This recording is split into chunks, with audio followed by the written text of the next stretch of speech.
Rahul, we're here in Regina. You're a restaurant owner. That's right. You told me an incredible stat about how much you're spending on carbon tax for a single restaurant and a single power bill. How much was it? It's $526 for one power bill. For one power bill? One bill, yes. And that is for right. your heat or for your electricity? That's for my Sask energy bill. Okay. It translated to other bills like hydropower and stuff. It's like 3 times as much for one location. Okay, so you had, so 3 times as much when you add up the electricity, the heat, and everything else. That's $1,500 in carbon tax for one restaurant location. Do I have that right? That's right. For one location. Unbelievable.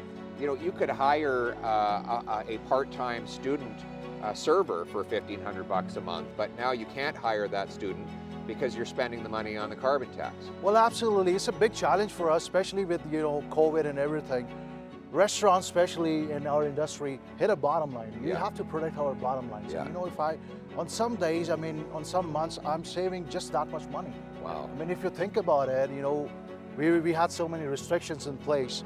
With so many people not coming out of their houses, how much do you save on a month? Maybe I was saving $1,500 or more on some months, and that's what I'm shelling out to the bills for a single location.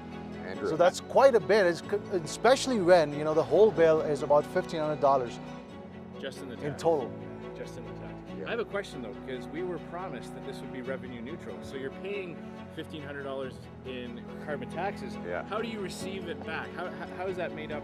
Where does the neutrality of that come in? I haven't seen it come back to me or my business at all. Right, of course. Well, wait a second. You mean to say that Justin Trudeau promised something that he didn't deliver on? Well, if I'm missing something, that's a different story. But yes, I can tell you that I haven't seen it back to my pocket or my business. And your definitely hurting seen me. It? Of course not. So Trudeau says the check is in the mail, everybody. You've been paying this tax now for years.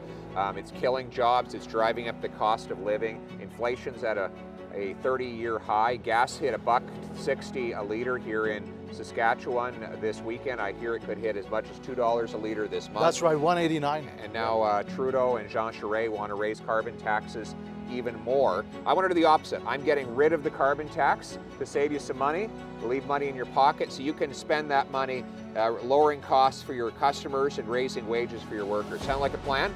That's amazing. You agree, Andrew? That's amazing. Excellent. All the way along, if that could happen, that's really going to help all the businessmen over here. All right, let's put our hands in the middle. All for one, one for all. Down with the carbon tax. Let's put people back in charge of their lives. Absolutely. Okay.